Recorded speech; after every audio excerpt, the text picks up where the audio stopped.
Será que a matéria-prima da vida veio do espaço? Estudos têm mostrado que substâncias orgânicas são comuns no espaço sideral. Os astrônomos já encontraram evidências de substâncias orgânicas em diferentes lugares, como nuvens interestelares, grãos de poeira cósmica, asteroides e até mesmo no cometa Halley. Praticamente todas as substâncias químicas fundamentais dos seres vivos já foram detectados aí no espaço, em corpos celestes, né? E ou também produzidos em laboratórios, em condições simuladas aí. Sendo assim, os ingredientes básicos para a formação da vida poderiam estar disponíveis desde os primórdios aí da existência da Terra.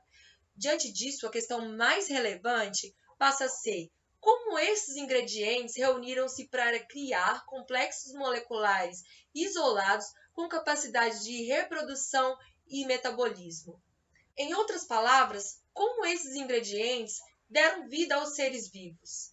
E é sobre esse assunto que nós vamos falar na aula de hoje. Então, roda a vinheta e vem comigo aprender mais sobre a origem da vida.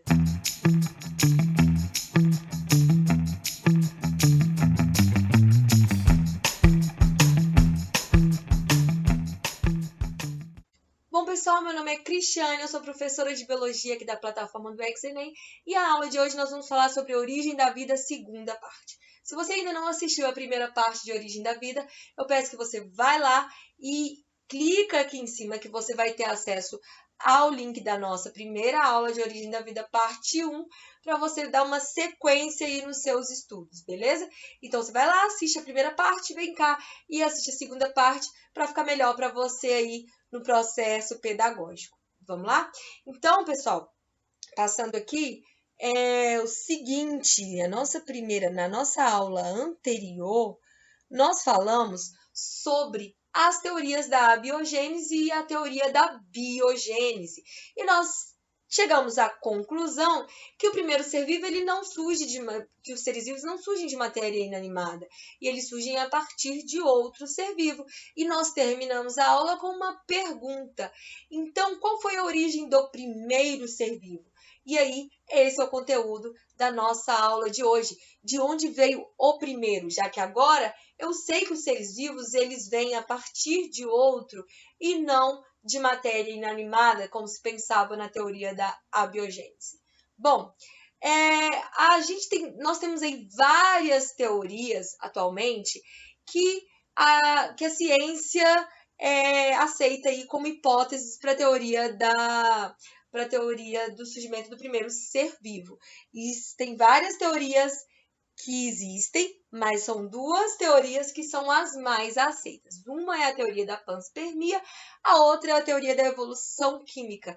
A teoria da panspermia, ela fala que a matéria orgânica ela veio proveniente de outros planetas e vieram através de cometas, através de meteoros, e aí veio parar na Terra essa matéria orgânica para dar origem, então, ao primeiro ser vivo, ou seja, os primeiros seres vivos vieram de fora, não são da Terra. Essa teoria é uma teoria que acaba não trazendo não resolvendo o problema, porque o problema é de onde veio o primeiro ser vivo, como surgiu o primeiro ser vivo. E aí eu só coloco para fora da Terra que o primeiro ser vivo veio de fora. Mas e aí, mesmo vindo de fora, como ele surgiu, como ele se originou? Ainda fica a pergunta, né? Os primeiros seres vivos eles teriam surgido de outros locais do cosmos, né? Que essa teoria fala aí. E aí eu tenho os primeiros defensores que foram o físico William Thomson e o químico August. Esses dois foram os primeiros defensores, mas hoje a gente tem aí o Crick também como defensor da panspermia, e a panspermia ela acabou tendo aí uma aceitação grande tem algum tempo, porque tiveram meteoros e alguns vestígios de materiais provenientes do espaço com matéria orgânica. Então, a panspermia acabou se fortalecendo aí. A outra teoria que eu tenho, que também não anula a panspermia, é a teoria da evolução química. Ela, ou pode ser chamada também de teoria da evolução molecular. Ela foi proposta inicialmente pelo biólogo Thomas Thomas Huxley. E ela, tipo, retomada na década de 1920 pelo biólogo inglês Haldane. E aí você já deve lembrar aí das suas aulas do ensino médio, que essa teoria de Oparin-Haldane é a teoria da evolução química. Haldane é um bioquímico russo e Oparin, o que é também um outro bioquímico, tá? Desculpa. Haldane é um biólogo inglês e Oparin é um bioquímico russo, beleza? Bom, a proposta inicialmente pelo biólogo Thomas Huxley e retomada na década de 1920 pelo biólogo inglês John Bird Haldane e pelo bioquímico russo Alexander Oparin.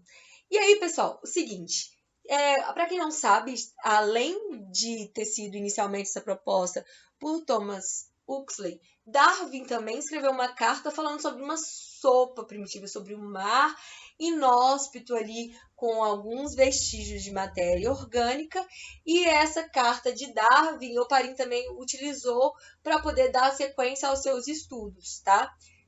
Para quem não sabe, Darwin é da Origem das Espécies, é o que escreveu o livro Origem das Espécies. Oparin e Haldane escreveram ao mesmo tempo o livro Origem da Vida, tá?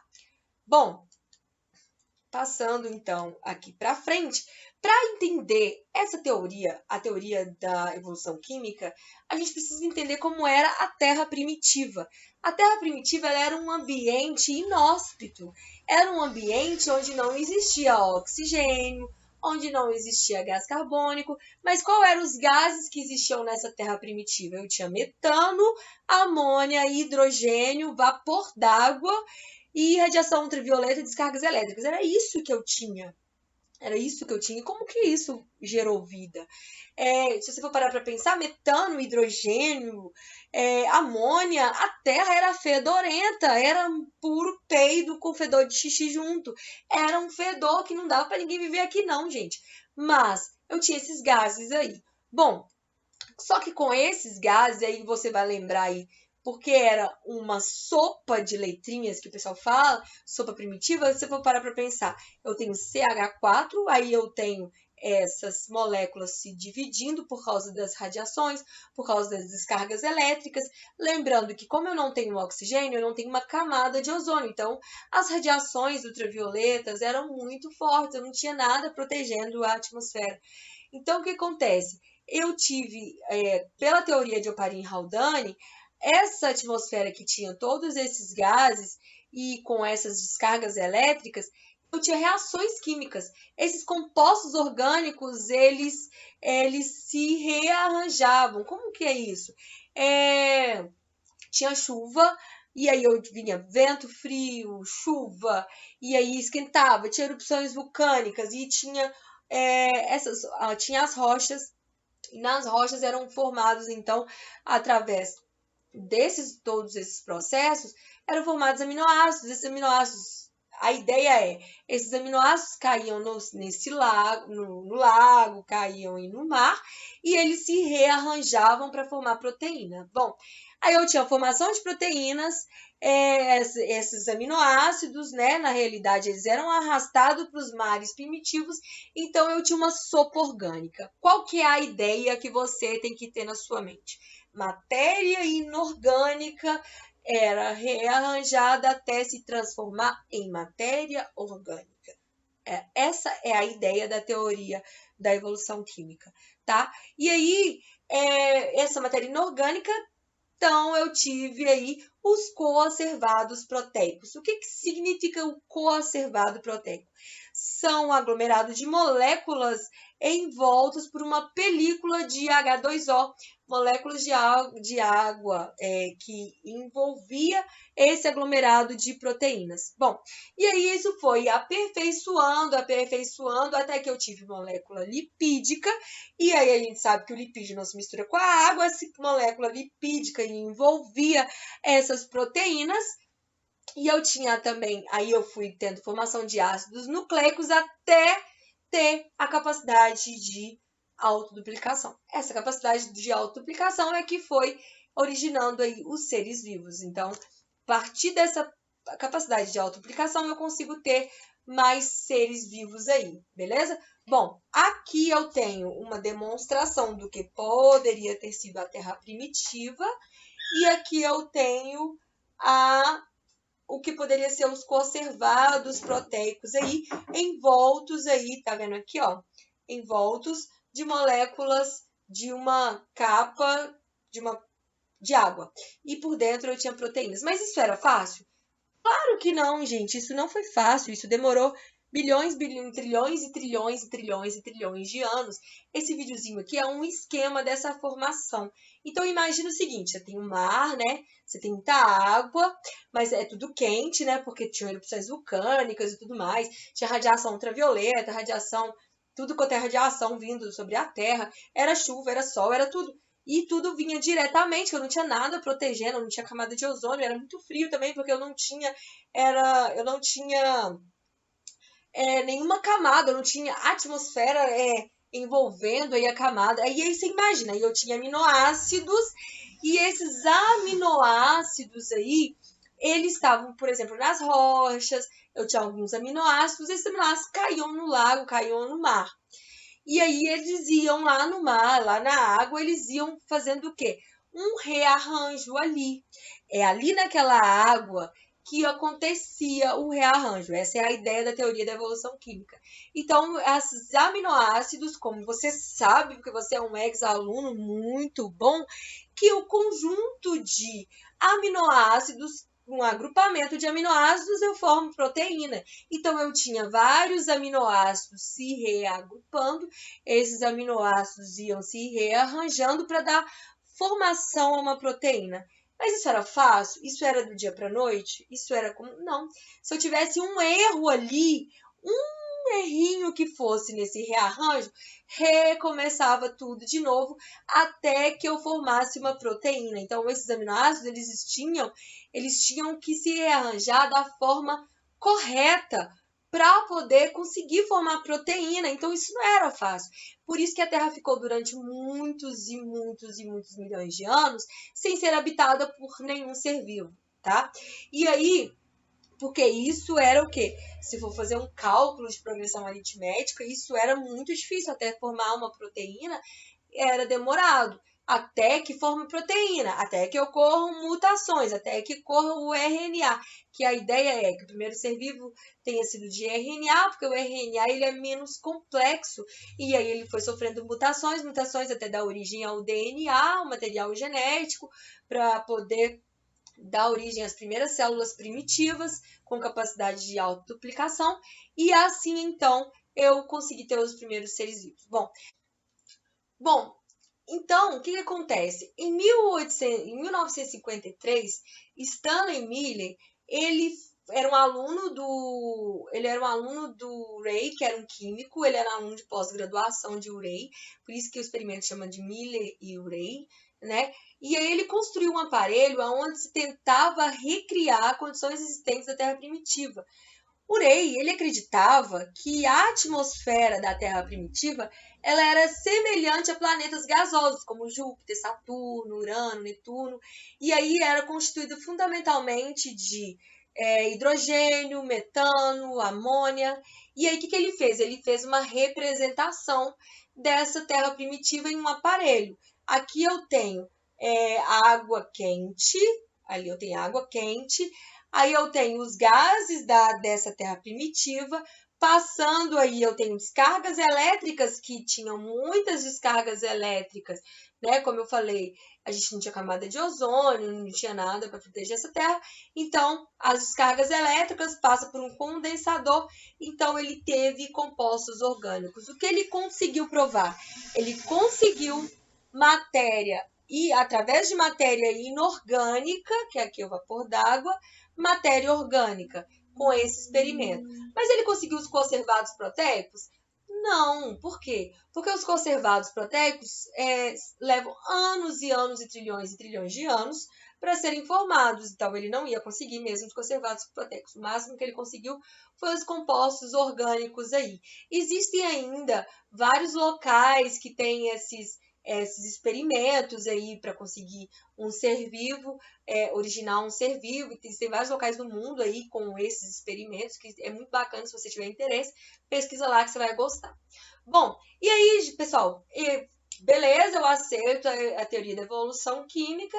Agora eu preciso entender como ocorreu a evolução do metabolismo energético. E para isso eu tenho que ter algumas hipóteses. Existem duas hipóteses. A hipótese heterotrófica, que o primeiro ser vivo ele não produzia seu próprio alimento, se alimentava de algo, e a hipótese autotrófica, de que ele produzia seu próprio alimento. Bom, a hipótese heterotrófica é a hipótese mais aceita no meio científico hoje, que os primeiros seres vivos eles utilizavam substâncias orgânicas como fonte de alimento, e os fermentadores, porque não tinha oxigênio na atmosfera, então eles eram fermentadores e utilizavam o alimento orgânico. Então você imagina o seguinte: ele tinha lá alimento, matéria orgânica, né, que poderia servir para ele de alimento, era proteína, então ele é o primeiro ser vivo, então tinha proteínas ali que poderiam servir para ele de alimento, ele se alimentava daquilo, só que eles eram o quê? Fermentadores. Como eles eram fermentadores, qual que é o produto da fermentação? CO2. Então, ele produzia CO2 com alimentação. Então, os primeiros seres vivos tinham capacidade de se alimentar e produzir CO2 através dessa alimentação. Não existia oxigênio na atmosfera primitiva, então eles faziam fermentação. Aí o que acontece, pessoal? A hipótese heterotrófica, ela traz isso, ela tem uma aceitação muito maior, porque o primeiro ser vivo não é tão complexo assim, né? Porque para pensar, se eu tenho capacidade de fabricar o meu próprio alimento, eu tenho que ser muito mais complexo do que aquele que não consegue fabricar o seu próprio alimento. Além disso, existem estudos em ambientes extremófilos, em ambiente onde tem aquelas árqueas, onde tem aqueles seres vivos termófilos, que são o que isso? Extremófilos, que vivem em ambientes extremos, em ambientes onde ali não era para existir vida, mas existe alguns micro-organismos nesses locais. E esses micro-organismos se alimentam de restos de rochas, de sais, minerais, de ferro, de rochas. E aí fortalece essa hipótese heterotrófica aí também, tá? É um dos argumentos que fortalece a hipótese heterotrófica. E aí, a partir da fermentação, então, surge o CO2, porque aí a gente pensa que o produto da fermentação não é o CO2, e aí eu tenho mais um gás aí na atmosfera. Logicamente que isso demora anos e anos, isso é decorrência de anos, e eu tenho a reprodução desses seres vivos, eu tenho eles se multiplicando, eles fazendo cópias dele mesmo, eu tenho as mutações acontecendo, e aí, através dessas mutações que ocorrem, e eu tenho CO2 agora na atmosfera, o que acontece? Alimento está ficando escasso. Tá faltando alimento. Tem gente que não está tendo comida. Como que vai fazer agora? Tem gente demais para pouca comida. Alguns seres vivos com a capacidade de absorver energia do sol, mais o CO2 para produzir seu próprio alimento, se destacam aí. E aí começa a atividade fotossintética, a capacidade de produzir o seu próprio alimento. Por isso que eles se destacam, porque provavelmente, isso é tudo provavelmente, são teorias, provavelmente o alimento fica mais escasso e esses seres vivos capazes de fazer fotossíntese, eles vão sobressair dos outros seres vivos aí. E aí, o que acontece? Agora faz fotossíntese, e qual o subproduto da fotossíntese, além da glicose, para fazer seu próprio alimento? Eu tenho o quê? Oxigênio. Então, se eu tenho muitos seres vivos fazendo oxigênio, eu agora nessa atmosfera eu vou ter oxigênio. Nossa, que maravilha! Agora eu tenho oxigênio na atmosfera, que beleza! Bom, não é tão bom assim para alguns seres vivos, exatamente porque a maioria daqueles seres vivos que viviam ali, né, bactérias, eram anaeróbicas e o oxigênio era tóxico para ele. E acontece, eles acabaram morrendo. Aí tem relatos em alguns livros que falam que a primeira extinção em massa ela ocorreu com o aparecimento do oxigênio aí na atmosfera. Bom, mas o oxigênio trouxe o que de importante? Aí a gente vai lembrar lá do ciclo de Krebs. Lembra que a fermentação ela vai ter um saldo de ATP diferente de quando eu utilizo oxigênio na respiração celular? Logicamente, com um saldo maior de energia agora, eu vou conseguir ter uma complexidade maior nesses seres vivos. Então, aumenta o grau de complexidade dos seres vivos. Além disso, eu começo a ter reprodução sexuada, o que também aumenta a minha variabilidade genética, e aí vai até chegar ao que a gente tem hoje. Bom, isso aí é a teoria, tá? Bom, e aí, galera, passando então mais para frente aqui, a gente tem a hipótese autotrófica. A hipótese autotrófica, a hipótese menos aceita, é a hipótese de que os primeiros seres vivos eles surgiram em ambientes extremos. A gente tem hoje esses ambientes extremos e estudos sendo feitos lá, como eu falei para vocês. Tipo assim, esses ambientes extremos são protegidos e eles nutriam a partir de reações entre substâncias inorgânicas, assim como bactérias, arqueias, que a gente tem atualmente. Então, eles faziam o quê? Basicamente, quimiossíntese. Então, eles faziam essas reações de quimiossíntese. Pegavam material inorgânico e faziam quimiossíntese para poder se alimentar de matéria orgânica. Era a capacidade que eles tinham de fabricar o seu próprio alimento, de fazer quimiossíntese, beleza? Bom, essa teoria não é a mais aceita, e aí fala que a partir desses primeiros seres vivos surgiram os organismos fermentadores. Então, eu tive os quimiosintetizantes, mas quimiosintetizantes muito primitivos. Eles utilizavam aquilo que tinha ali, que não era tanta coisa assim, né? Se for para parar para pensar. Eram as arqueias. E aí, a partir disso, depois eu tive os fermentadores. Aí, os fermentadores é que depois eu tive os fotossintetizantes, porque eu preciso dos fermentadores para poder ter os fotossintetizantes, porque o fermentador é que vai fazer o quê? CO2 para a atmosfera. E os fotossintetizantes precisam de CO2 e energia para fabricar o seu próprio alimento. E aí, essa teoria fala que, por fim, eu tive os heterotróficos aeróbicos, tá? Bom, Oparin e Haldane, eles fizeram publicações com o mesmo título, A Origem da Vida. E no mesmo período, eles basearam na teoria anterior do biólogo inglês Huxley, e além dos escritos de Darwin também, que em 1871 escreveu a carta que descreveu um pequeno lago morno com todos os componentes químicos certos para criar a vida. E aí, anos depois, é que Oparin acabou expandindo essas ideias de Darwin também. Além da teoria de Oparin e Haldane, inúmeras outras surgiram para explicar essa questão da origem do primeiro ser vivo. Mas até hoje, nenhuma foi totalmente aceita pela comunidade científica e reconhecida como uma verdade absoluta. Todas são teorias que você deve estudar para o vestibular para saber. Então, independente da fé, independente do que você acredita, o que mais importante é você entender para o vestibular neste momento. E talvez ter a mente mais aberta para aceitar que algumas teorias aí não anula a sua fé, não anula a religião. Inclusive, hoje existem vários religiosos que conseguem unir a ciência com a religião muito facilmente. Então, é isso, pessoal. Basicamente, o que eu tinha para falar para vocês era isso sobre as teorias da teoria da evolução química e como surgiu o primeiro ser vivo, o que a gente tem de teoria hoje, e sobre a panspermia. Espero que vocês tenham gostado do conteúdo da aula de hoje. Eu fico por aqui. Se você não assistiu a primeira aula, você assiste a primeira aula de origem da vida e até a próxima aula. Lembrando que você tem que olhar lá quais são as datas de todas as aulas Ciências da Natureza, toda quinta-feira. Então, toda quinta-feira tem um vídeo novo aqui para você de Ciências da Natureza. Tem de Física, Biologia e Biologia 1, Biologia 2, né? Que tem duas frentes aí da Biologia.